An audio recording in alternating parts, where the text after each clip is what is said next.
book and a lot of other studies along those lines. And neurolinguistic programming, I think, has a great deal of how it works.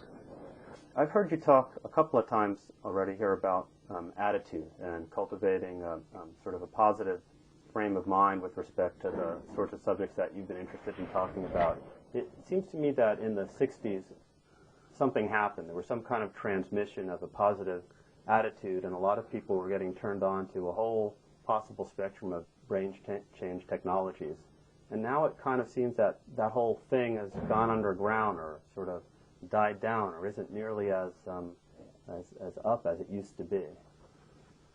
Oh, I'm not at all sure about that. You can't. What's underground? What's underground is what the corporate media decides to ignore.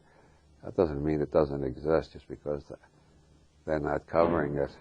So do you think there are millions of people? Look at how many protesters there were on Inauguration Day, and the corporate media completely blocked them out. Just because they're not paying attention to it doesn't mean it's gone underground or it's moribund or something like that.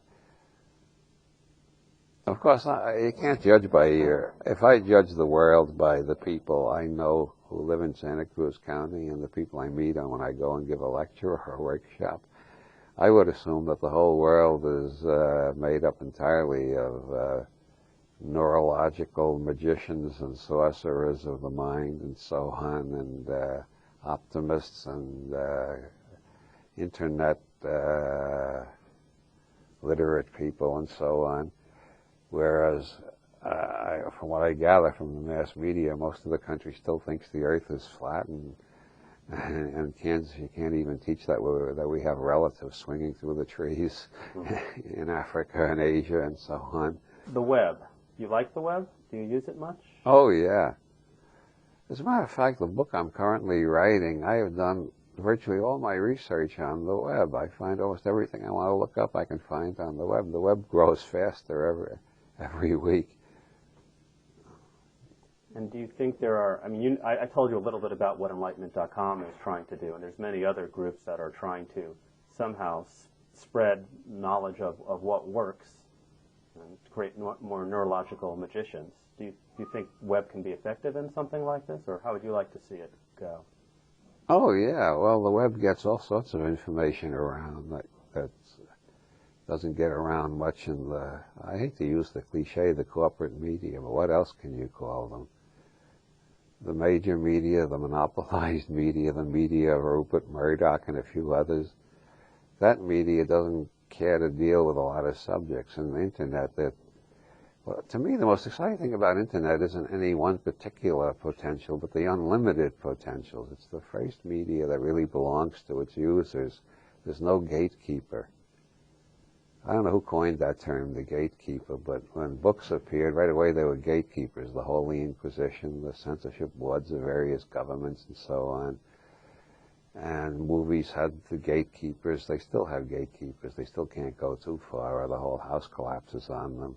Television has gatekeepers. Every media has gatekeepers who decide what can be broadcast through that media and what can't. Internet, there are no gatekeepers. Every attempt to create gatekeepers has failed because it'll screw up the whole economy. So much of modern business depends on Internet that they can't start putting roadblocks up, because if they do, the whole economy will collapse. So they got to let it run free. And as long as it runs free, that means every damned opinion that's blackened out, blocked out, excised, censored, removed from the corporate media is now, you can find it on Internet. That's everything from the ravings of the crazy anti-Semites to the most far-out scientific thinking that's too far out to get into the recognized scientific journals. I mean, it's a spectrum from lunacy to genius. But there's no gatekeeper. You got to figure out for yourself which is the lunacy and which is the genius, which I think is very good too. That's forcing people to learn to use their intelligence a little more and to be a little more critical in their thinking. But if there is a signal about brain change science, and one were to attempt to put it on the Internet, how would you prevent it from then getting just drowned in the noise of everything else that's on the Internet? Well, Information and noise. That's a very interesting question. The information tends to be found by the people who need it. They keep looking until they do find it. The noise, well, the noise is the price we pay for freedom. I remember I was living in Chicago at the time. The Nazis wanted to make their march into Skokie, which was full of Holocaust survivors. And people were dropping out of the ACLU in hundreds and thousands, maybe. They were so pissed off that the ACLU defended the rights of the Nazis to march. I don't like Nazis. I don't like Nazis marching into places where Holocaust survivors live. But I felt the ACLU was absolutely right. Anytime anybody's freedom is taken away, that's a little bit of my freedom is disappearing down the drain, too. Because once they got a precedent, they can apply it to anybody.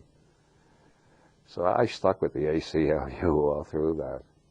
Can I ask you a little bit about conspiracies? Sure, if that has anything to do with enlightenment. Well, I'm just kind of curious. So there were 3 questions I wanted to just quickly ask you about that, and you can deny to answer them. The first one is the obvious one, and I just, for my own archetypal reasons, want to ask you directly. Who did kill John F. Kennedy? In my opinion, I don't know, but in my opinion, I think the strongest evidence points to James Jesus Angleton of the CIA and to Sam Giancana of the Mafia, and I don't know which was the dog and which was the tail, but those are the 2 leading suspects as far as I'm concerned. I don't claim either of them. Well, they're both dead. They can't even be put on trial now, can they? So they can't offer a defense. But they look like the most likely suspects to me. Do you think there are people alive who know the answer? Probably. But let me add, I'm very skeptical about Kennedy conspiracy theories because most of them don't know enough about self-criticism to criticize their own. Most of the Kennedy conspiracy buffs have their own pet theory, and they think everybody with another theory must be a CIA disinformation agent sent out to confuse the sincere researchers. Now, once you start thinking that way, that everybody who disagrees with you is part of the enemy sent to confuse you, you never learn anything again after that because your mind has stopped working. I try to give them all a fair hearing, but I'm pretty skeptical about them when they start yelling that they got the answer. They know just who did it. It was definitely Sam Giancana.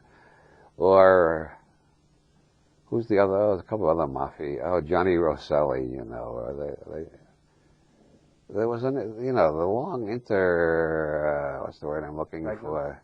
Entanglement of the CIA and the mafia goes back to World War II, even before the CIA existed, when it was called the OSS. They've been in bed together for so long that they've brought forth some truly incredible progeny. Okay, second question.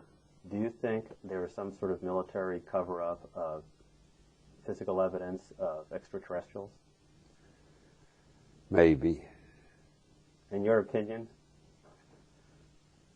In my opinion, the evidence isn't good enough for me to decide. I also think the world would be a hell of a lot better off if everybody used the word maybe more often. Can you imagine if Pat Robertson and Jerry Falwell, I don't want to control speech, but this is a Gedanken experiment, a thought experiment. If the furthest they could go is maybe Jesus was the Son of God, and if the furthest the Muslims could go is maybe Allah is the only God and maybe Muhammad is his prophet, and the farthest out the Marxists could go is maybe we understand history better than you, and the furthest psychop could go is maybe the research we don't like is seriously flawed. People are too damn sure of themselves without enough evidence in most cases, and I think that's really one of the most appalling things about the present condition of humanity. Does that happen in ordinary interpersonal interactions between people? People making assumptions about other people and what they do and why they do it? All the time, yeah. Okay, third conspiracy question. Do you think maybe it's more probable and more likely than not that something in this last election was that there was a conspiracy of some sort with getting George Bush elected? I have to go back on my maybe